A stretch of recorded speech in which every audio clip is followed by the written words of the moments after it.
Are you tired of feeling stuck? Do you find yourself doubting your potential or struggling to follow through on your goals? It's time to break the cycle with the Strong Men of Value Academy. At our academy, we don't just talk about change, we make it happen. We provide you with the tools to create a clear vision for your life, backed by actionable goals that we'll tackle together every 12 weeks. Imagine ending this year with 4 major life accomplishments under your belt. How would that change your life? Join me, Lachlan, Stuart, and a community of like-minded men who are committed to lifting each other up. Our program includes weekly check-ins, monthly planning sessions, and quarterly reviews, all designed to help keep you accountable and keep you on track. Plus, every couple of weeks, gain fresh insights from guest speakers who are pioneers in their field. These leaders provide not just inspiration, but practical advice that you can apply directly to your journey of personal and professional growth. Don't let another year pass you by just dreaming about what could be. It's time to become the man you are meant to become the man that can. Spaces are limited, so to ensure personalized support, don't wait. Visit themanthatcanproject.com/the strong men of value to join the waitlist and secure your spot in our next intake, which kicks off on September 27, 2025. Transform your life with the Strong Men of Value Academy, where every man can. Good health in your 50s starts in your 30s. So we often think of health as something to worry about later in life. But the truth is, the habits you form in your 30s and 40s set the stage for how mobile, active, and healthy you'll be in your 50s, 60s, and beyond. It's like preparing for a marathon, both literally and figuratively. The earlier you start training, the more likely you're going to finish strong. And this could probably be said for those who start training even earlier than the 30s. But I know most of you are in your 30s or beyond who listen to this show. So not prioritizing health early leads to a decline. The human body starts to lose muscle mass and flexibility earlier than most of us realize. By the age of 30, our muscle mass begins to decline at a rate of around 3 to 8% per decade, accelerating into our 50s and 60s. This process, known as sarcopenia, which is, age-related muscle degeneration, reduces not only our strength, but also our mobility, our balance, and our quality of life. And I want you to think about this just quickly. The quality of life that we experience is because, and I'll speak from my personal experience, I love the fact that I can run around, I can be active. If someone invites me to go for a hike or do something like that, I know I'm capable and I'm comfortable and I'm excited by the fact that I can do that. I also love jumping out of bed every morning, not feeling restricted by, back pain and various other things, because it's something that I work on, I actively work on. Many of us ignore these signs thinking, I'm still fit and healthy. I don't need to worry yet. I've got time. And that is one of the most BS excuses of all time, because I know so many people who are at a point in their life, they're 50 plus, that they want to get in shape and they want to start maximizing their time, because in the earlier years of our life, we're really focused on creating wealth and earning money to survive, that we neglect our health. But in the later years in our life, we just want time back. And that's generally where our money comes in. It gives us that. But if you don't have the physical health, the mobility, the energy to do so, it makes you question, right? Was it really worth it? I've got the money, but how can I enjoy it? So I don't want you to fall into that trap of thinking that, hey, I'm still fit and healthy, I don't need to worry about it yet. Ask yourself, when was the last time you sprinted? Can you sit in a deep squat? Do you wake up feeling energized? Things like that are a good indicator to go, hey, maybe I do need to start doing something like that. And I'll talk about it in a moment, but if you're an individual who doesn't feel comfortable in the gym, for example, that is completely okay, right? But the earlier you start trying to get comfortable in there, the better. Now, you can either just join a gym and start going. Exposure will boost your confidence there. Or secondly, just pay for a trainer, right? Start to learn. Education is such a key part of longevity, and it's not just around weight training. It's also around your nutrition, mobility, various things like that, where you can continue to educate yourself to the point where it becomes part of what you do. And I posted a tweet or maybe a week ago now, and it said, or it read like this. It was, do exercise you love until you love to exercise. So if you're an individual who doesn't like the gym, I would say, look, okay, that's fine, but let's just start with what you enjoy. Let's build the habit. But eventually, we do want to incorporate strength training, and I'll talk about that shortly and how it can help in the fight against muscle degeneration. But going back to where I was before, so the fact is, neglecting to address your health now makes it much harder to maintain later. So if you want good health when you're older, you need to have great health when you're younger. So by the time you're in your 50s, those small warning signs, the tight joints, the weakened muscles, have generally become major roadblocks to living an active life. And if you're like me, an active life is so important to you, whether you're wanting to get out and do adventures, trail runs, etc., or you're just wanting to run around with kids or grandkids, like that's important to you, okay? I've watched people that I care about dramatically change how they live their life because of this. Not feeling comfortable in the gym or being held back by the fact that they don't feel great only speeds up the decline, right? And that's the scary part. I have this idea that I'll still be living a great quality of life in my 50s and 60s and beyonds because of the decisions that I'm making today. You know, I'm 33 years old at the time of recording this. So I even have a client, Kevin, who is in his 50s, who still completes sessions that I personally find challenging. The key for him over the years that I've worked with him has been that he's never stopped exercising throughout his whole life. I've asked him how he's maintained it through his busy career. He travels a lot, and raising a family. And for him, it was to never stop. He has always made time for the gym. And even while his life got busy, he's paid for coaching to outsource that. And I guess that's what I do as well. But he's been a client of mine for a number of years now. And he's also been educating himself on nutrition for himself and more recently, recovery and longevity. Now, all of these things are going to help him because the more that we understand something, the more that we can be aware of when it's impacting us or how we can get on the front foot of it. Because for a very long time, well, this leads me to my next point, like muscle loss and mobility. One of the biggest misconceptions people have is that muscle and flexibility loss are inevitable. While it's true that range of motion declines with age, especially in the shoulders, the hips, and the knees, this doesn't mean that you're doomed to a life of limited mobility. Studies have now shown that incorporating regular strength and flexibility exercises into your routine can slow these declines by up to 50%.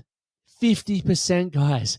One study even found that 85-year-old weightlifters had similar muscle strength to inactive 65-year-olds. So it's that whole concept or idea of if you don't use it, you lose it. So you want to continue using it and you want to build it in. And this is where, from my belief, is smart programming is important.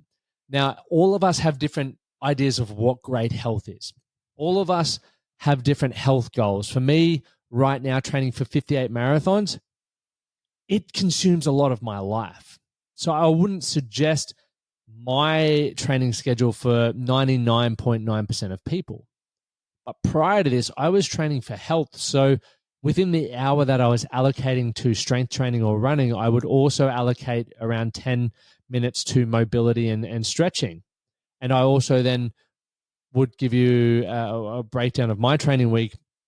Currently, it's 2 to 3 strength sessions and 5 runs. But, other times it's been 5 strength sessions with 2 runs. But I aim to train a minimum of 5 days a week or move my body 5 days a week, and things like Pilates, yoga, just even sport, going to kick the football, things like that have played a big role in my life. So I want you to consider that. If you're not moving now, definitely start thinking how you could. And this is where starting early pays off, just like compound interest. The earlier it's in the bank, the more it's going to pay off when you're older. Flexibility decreases by about 6 degrees per decade after the age of 55. But by implementing mobility work or yoga, Pilates, etc., you can maintain or even improve your range of motion into your later years. Think about that. When you've got a greater range of motion, you're not going to feel stiff and stagnant. You're going to wake up feeling like flexible and excited about life, not painful. So consider those small investments now. For me, I personally just watch stretch routines on YouTube. When I was in Australia, I was going to yoga classes at the gym at Functionwell and Pilates, and I would do additional strength stuff. But because at the moment I don't, that's what I'm doing, and I can post some of those in the Strong Men of Value Academy there. Some of the ones that 15 minutes, 20 minutes, 30 minutes, depending on the day, that I would watch to help me do that. So make sure you check out the Academy as well. Aside from the mental health benefits and the confidence that I experience, physically, I feel so much better after lifting weights and stretching.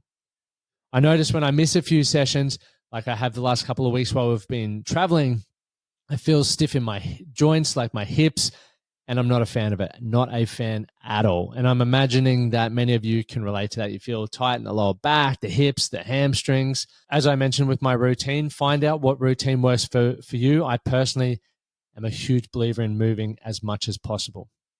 So I've created a bit of a get great health checklist so you guys can take away and start implementing something. Now, if you're listening to this and you want the checklist, make sure you just go to my website, the Man That Can Project /newsletter, or you join the weekly newsletter and this will be emailed out. But here's point number one.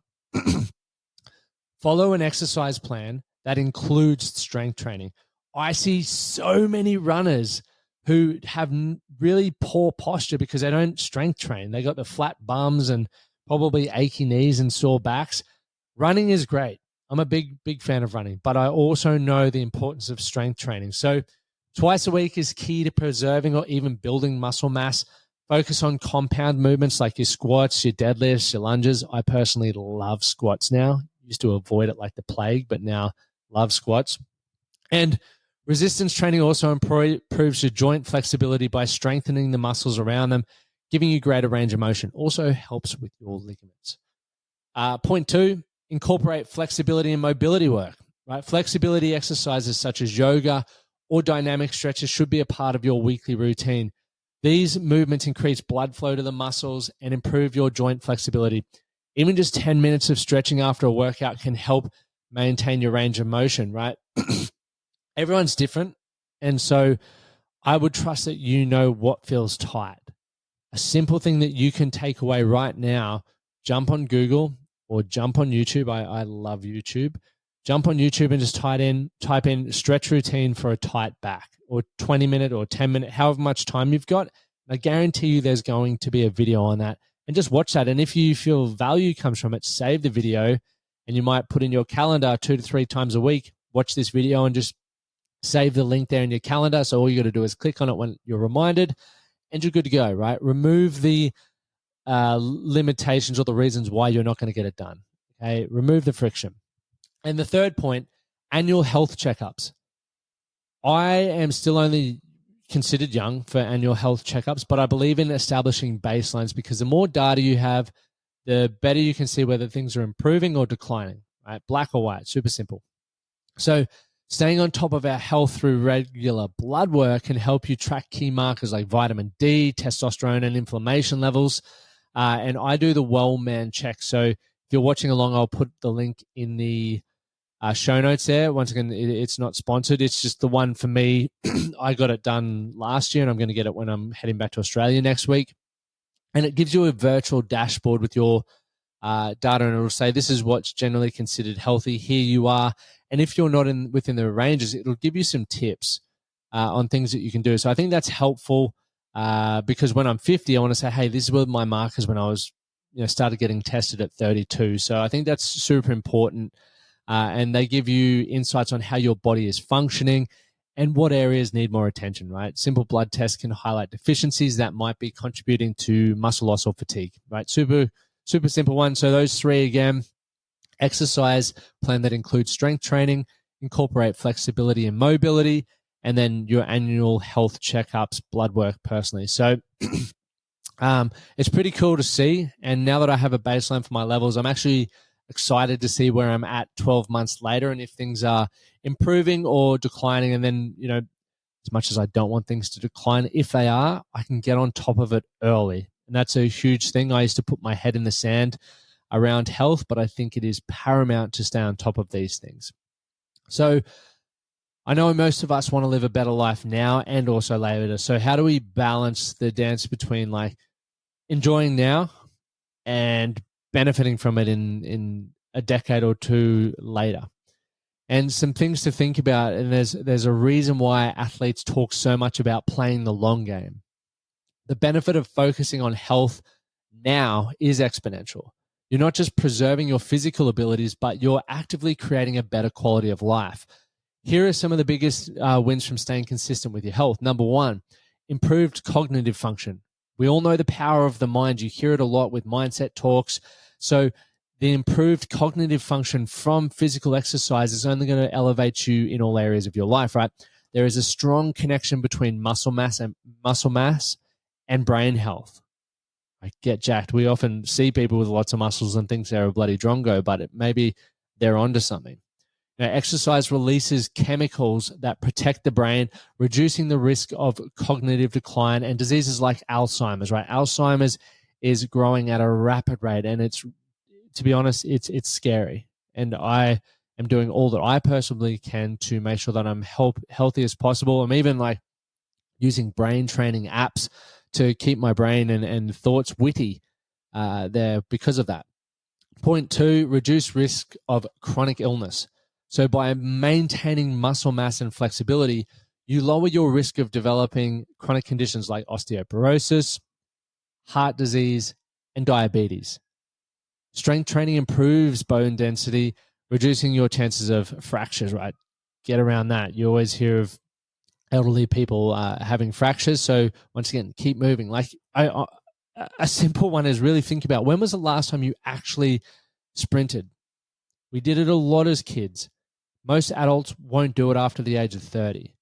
So how can you make your training fun, or how can you design your training to still be doing those like proprioception, balance? For me, even things like juggling. I used to, when I was playing football or rugby, you always got a ball in hand, so you're training coordination and proprioception. As I've gotten older, I don't think I touched a football, probably touched it 10 times in the last 10 years, right? So I think it's important to still find out how you can continue to train different areas of fitness as we get older. We should not just accept that it's done. Now, I want to say as fit as healthy and mentally healthy for as long as I can.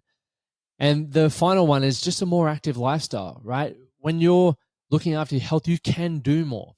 Simply put, the more that you invest in your body now, the more mobile and independent you'll be in your 60s, 70s, and beyond, right? Resistance training helps prevent falls, one of the leading causes of injury and death for our older adults, right? Remember that. So flexibility work keeps your joints mobile, reducing stiffness that can otherwise limit your movement. We only need to look around, guys. Like seriously, look around at the quality of people's lives. I personally see so many who have given up and feel restricted because where their health is at. I've chosen to use those people as an example of how I don't want to end up. Right? My quality of life wants to be different, which means I have to do differently to them. I have to take different actions. I have to have different priorities. So how do you want to be in the future? It provides me with enough motivation to continue investing in my health now, not only for this present moment, but for the future as well. It's never too early or late for that matter to start investing in your health. If you take one thing away from this, let it be this. Start small, but start now. Add strength training into a routine, build up to twice a week, if not more. Stretch after your workouts, schedule that overdue blood test, and the actions that you take from today will pay off for decades to come. If you're ready to get started but don't know where to begin, I'm here to help. Get the checklist from my website. But if you're ready to start building habits that will keep you strong, flexible, and thriving well into your 50s and beyond, now might be the time to join the Academy. Why will the Academy benefit you? Because you're around individuals who want a better life. You're constantly around people like myself and other men who may travel a lot for work, have busy family lives, but are still finding time to prioritize their health. If you want to look at the Academy, applications are open for another 11 days from this recording. You can head to my website, themanthatcanproject.com, or go to the link below. Hit an application call. The application call's intent is to find out whether I feel the Academy will be of value to you and whether you feel it'll be of value to you so you can get your questions answered. So head over there, book the call, and I look forward to having a conversation with you. If nothing else, I hope you've gained value from this episode and you're going to get out there and get your health back in order. My name's Lachlan Stuart. I'm proving that every man can. Do something today to be better for tomorrow.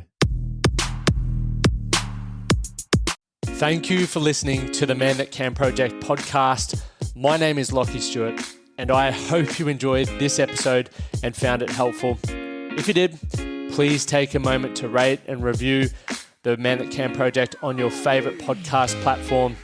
And don't forget to subscribe to stay up to date with our newest episodes. We'll see you again next time.